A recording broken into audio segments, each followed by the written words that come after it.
Hey guys, welcome to my channel. In this video I'm gonna make grape juice. So first take a mixture jar and add grapes in it and cardamom in it and 2 to 3 spoons of sugar in it.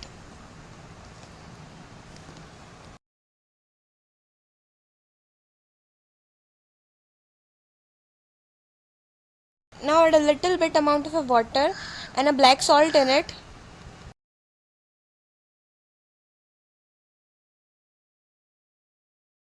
Now grind it well. So now sieve it. So juice is ready. If required then you may also add black salt in it. Thank you. I hope you like this video. Please like, share and subscribe my channel. Thank you.